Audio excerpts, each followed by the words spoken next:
selamat siang.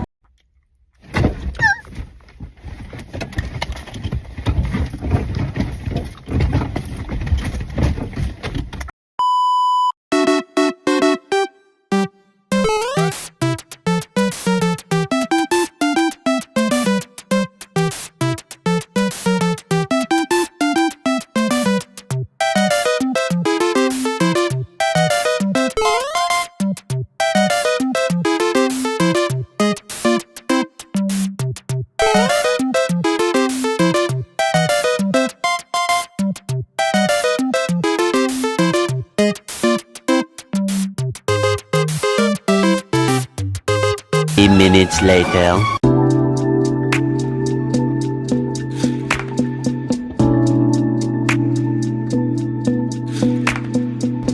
Halo, selamat siang semuanya. Kembali lagi dengan podcast kami. Bagi yang belum kenal, perkenalkan nama aku Mariana. Di sini aku sebagai moderator.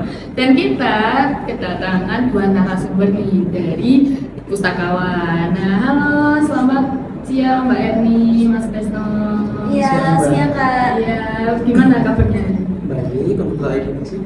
Oke, kok kelihatannya tidak baik-baik saja gitu? Enggak, aku baik kok. Oh, oke. Iya. Nah, dua narasumber kita ini berprofesi sebagai pustakawan di satu perpustakaan yang sama. Gitu. Oke. Topik yang kita akan bahas kali ini itu merujuk ke layanan referensi ya, Mbak Mas ya. Iya. Dan pengimplementasiannya di perpustakaan. Nah, mungkin bisa dijelasin nggak dari basicnya dulu nih, dasarnya dulu. Mungkin ada beberapa orang yang belum tahu layanan referensi itu apa sih dan kenapa gitu loh penting di perpustakaan. Boleh dijawab dari Mbak Eni dulu. Oke, sebenarnya terima kasih atas waktu yang diberikan dan kesempatan buat kali ini untuk aku menjawab pertanyaan tentang kakaknya. Nah, tentu dengan senang hati saya akan menjelaskan tentang layanan referensi sendiri. Dan referensi itu apa sih? Layanan referensi itu merupakan layanan yang ada di perpustakaan dengan melibatkan pustakawan terhadap pengguna untuk memberikan informasi atau yang mereka butuhkan. Nah, ini bisa meliputi memberikan saran yang ada atau rekomendasi. Kemudian juga bisa memberikan bantuan langsung kepada pengguna secara face to face untuk menyediakan kebutuhan yang ada gitu. Kalau kenapa sih penting gitu banget? Kalau boleh tahu dari tanggapan Mas Kos. Kenapa dibilang bisa sangat penting untuk layanan referensi sendiri itu karena core dari perpustakaan adalah layanan referensi itu sendiri. Kenapa? Karena pustakawan datang tak hanya untuk membaca buku atau meminjam buku ya, tapi juga ada yang datang untuk mencari informasi tertentu yang spesifik. Nah, ada informasi spesifik ini kan sulit dicari dan kebanyakan ada di referensi. Mungkin seperti itu. Oke, terus ini enggak Mas Mbak, mungkin dari penjelasan tersebutnya mungkin ada beberapa contoh enggak dari studi kasus yang mungkin perpustakaan kalian ini kan memang ada layanan referensi kan, mungkin ada salah satu contoh studi kasusnya kayak mungkin dari perpustakaannya sendiri mungkin kurang mengerti apa itu layanan referensi atau gimana? Oke. Saya ambil dari contoh kasus di perusahaan kami ya. Kebetulan perusahaan kami perpustakaan perguruan tinggi. Nah, ada layanan yang baru-baru ini kami perbarui. Ada itu layanan referensi online 24 jam. Nah, sebelumnya layanan ini terbatas dengan jam waktu kerja karena setelah kami mengevaluasi lebih lagi bahwasanya mahasiswa yang menjadi pustaka dari perusahaan kami ini membutuhkan waktu yang lebih lama, kayak spending time-nya mereka mencari layanan atau buku referensi tersebut, mungkin seperti itu. Mungkin ada tambahan mungkin. Oh ya, untuk tambahannya kan secara kita yang memberikan referensi secara real time online, nah itu kita tidak membatasi mereka untuk berkunjung ke perpustakaan. Mereka tuh bisa mengakses informasi tersebut dengan menggunakan gadget mereka ataupun menggunakan laptop mereka. Jadi itu itu sangat fleksibel banget bagi kaum akademik, terutama di kalangan mahasiswa itu sendiri. Nah, Oke, itu yang online ya. Sedangkan kalau yang offline sendiri nih, nah mungkin ada beberapa apa ya kayak peraturan gitu kan dari layanan referensi itu sendiri. Mungkin ada yang dibatasi dari segi pinjaman atau segi mungkin duplikat, mungkin ada yang seperti itu mungkin Mbak Mas. Oke, karena emang ini ya tentang tata peraturan dan sebagainya di Iya. anak-anak sendiri. Nah, untuk pelajaran referensi ini di perpustakaan kami ini hanya dapat membaca di tempat, tidak boleh untuk meminjam karena kebanyakan buku referensi itu terbilang cukup mahal dan cukup apa ya sedikit kuantitasnya. Maka dari itu ya kami memberikan peraturan yang lumayan ketat lah, dan juga di ruangan referensi sendiri ini ruangan terpisah timbang dengan tempat buku bacaan umum. Nah, di ruangan ini, ruangan referensi ini tidak boleh bawa makanan, minuman dan lain sebagainya. Takutnya merusak dari buku referensi itu sendiri. Seperti itu. Mungkin untuk peraturannya kurang lebih sih sama ya, cuman bedanya itu di peminjaman sirkulasinya saja Iya. ya. Oke, terus dari peraturan tersebut nih, mungkin ada studi kasus kan udah dijelasin itu tadi. Respon pemustakanya sendiri itu menghadapi kayak peraturan seperti itu gimana? Bisa dijelasin nggak? oh ya, mungkin aku bisa menjelaskan ya. Iya. Untuk respon dari pemustaka sendiri itu sangat positif banget. Kami menerima banyak pujian dari pengguna serta menghargai fleksibilitas kami yang memberikan layanan kepada pemustaka tersebut. Nah, kita kan tadi kan sudah saya singgung terkait layanan referensi online selama 24 jam. Mereka tuh merasa lebih didukung dalam proses belajarnya ataupun melakukan tugas-tugasnya atau penelitian dari mereka yang merupakan dari Tridharma Perguruan Tinggi sendiri. Nah, terutama bagi mereka yang memiliki jadwal atau mata kuliah di hari berikutnya, itu sangat membantu banget untuk mencari referensi yang mendadak gitu kan. Terus kan setelah ini ya respon penggunanya kan udah positif nih ya, Mas, udah positif kan. Mungkin ini enggak sih, ada enggak kayak mungkin layanan referensi mah cuma itu aja gitu, cuma pinjaman yang tidak boleh dibawa pulang. Nah, mungkin enggak sih ada beberapa inovasi lain mungkin dari perpustakaan kalian buat mengembangkan layanan referensi ini biar jauh lebih fleksibel daripada yang layanan online 24 jam. Izinkan saya jawab ya. Ya. Sebenarnya dari kami sendiri ada sebuah konsep inovasi yang mana menggunakan basis metaverse. Mungkin banyak kan yang kayak dunia baru itu Iya. di internet.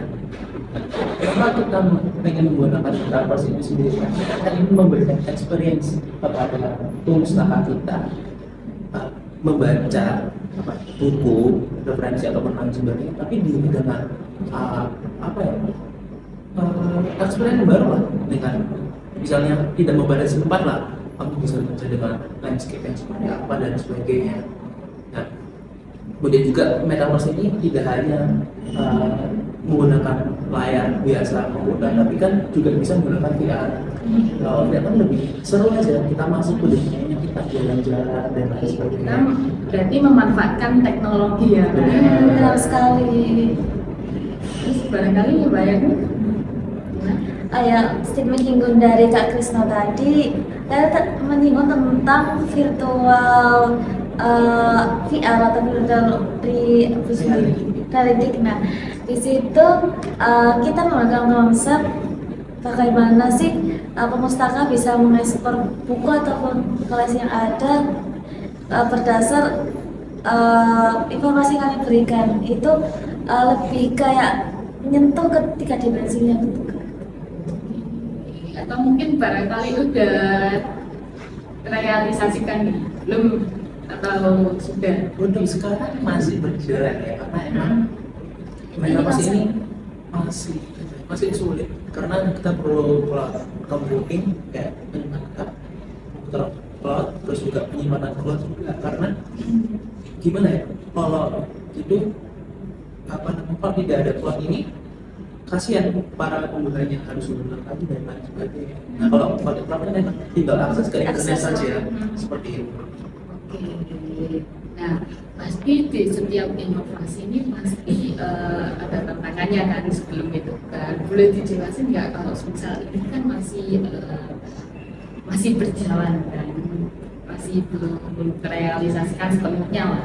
Mungkin masih berprogres juga. Ada nggak sih tantangan buat konsep inovasi yang kalian buat ini? Sedikit apa kemarin ya untuk tantangan kali ini yang kami rasakan terhadap sebagai pustakawan. Yang pertama tuh ya tadi yang dapat disinggung tentang iCloud atau penyimpanannya. Nah, itu kan pasti membutuhkan banyak penyimpanan yang informasi banyak sih dari perpustakaan. Nah itu merupakan salah satu tantangan bagi kami bagaimana menyediakan informasi itu dalam waktu yang dalam penyimpanan yang banyak masuk ke cloud tersebut. Jadi kurang lebih tantangannya lebih ke ini ya sistemnya yang kurang sama, mungkin dari sumber daya manusianya yang buat menjalankan itu. Terus mungkin kapan nih bisa terrealisasikan gitu perpustakaannya saat itu? Doakan aja secepatnya ya, karena masih banyak ini tantangan juga. Oke, terus Ya karena ini kan merupakan inovasi terbaru dari kami. Bagaimana cara memanfaatkan teknologi ada, apalagi ini di era Society 4.0 kan ya. Nah, itu kan mencakup berbagai teknologi yang harus kita manfaatkan sedang sebaik-baiknya. Nah ini kan merupakan inovasi yang baik kan. Yang pertama itu kan virtual VR. Nah itu kayak lebih ke teknologi terusan, yaitu kita kembali lagi kepada pustaka, bagaimana cara membentukkan referensi ada, terus kita manfaatkan menggunakan teknologi tersebut. mungkin bisa dikasih sedikit gambaran nggak terkait VR-nya tuh gimana? Maksudnya kayak mungkin bisa disambungkan lewat offline atau online kan kalau VR kan pasti kan kayak pakai kacamata gitu ya. Nah kacamata yang buat virtualnya gitu. Atau mungkin bisa diakses online atau bisanya cuma offline? Yang pastinya kalau ini apa dengan base-nya VR, metaverse dan kemudian VR ya, pastinya kan online semua. Karena kalau untuk offline para pengguna harus mendownload data dulu. Nah, takutnya kalau mendownload data, size-nya yang di komputer mereka besar, takutnya akan berkurang gitu seperti apa.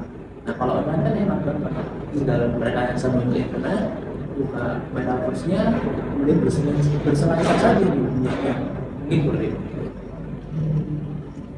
Terus mungkin ini sebagai penutup podcast kita ya Mbak Mas, sebenarnya ya Saya sih dibilang belum berakhir ya juga belum berakhir gitu loh. Mungkin ini sih dari pustakawannya, karya pustakawan. Mungkin untuk perpustakaan lainnya mungkin ada harapan buat perpustakaan lain. apa ya? Mungkin untuk pelayanan terapi sendiri ya, karena memang pembahasan kita dari di sini lebih untuk berinovasi lagi ya, karena yang kita tahu bahwa pelayanan referensi ya kayak ya gitu-gitu aja. Kalau dari kitanya pustakawannya nggak mau berinovasi, gimana perpustakaannya mau menggarap kembali buat melakukan pelayanan referensi? Soalnya cuma baca buku doang, buku referensi di ruangan dan ya udah gitu aja rasanya. Kalau belum bayar ini sendiri gimana? Ya berbagi dari studi kasus yang dikatakan Kak Krisma tadi, kan ada referensi kan cuma membaca buku di tempat, terusan referensi ada, tapi dengan memperhatikan kuantitas koleksi yang ada seperti itu kan referensi merupakan layanan yang terbatas kan untuk bukunya itu sendiri. Nah jadinya untuk harapan kami lebih ke depannya, inovasi yang kami cantumkan tadi tentang VR itu lebih dikembangkan lagi dan bisa diimplementasikan di perpustakaan kami gitu Kak. Jadi kurang lebih ini ya teman-teman ya, semoga perpustakaan di Indonesia kan di era digital saat ini semoga bisa memanfaatkan teknologi yang ada buat mengembangkan perpustakaan itu sendiri. Mungkin akhir kata ya Mbak, Mas, terima kasih dan sampai jumpa lagi di episode podcast selanjutnya. See you, Terima kasih, Thank you. Otai.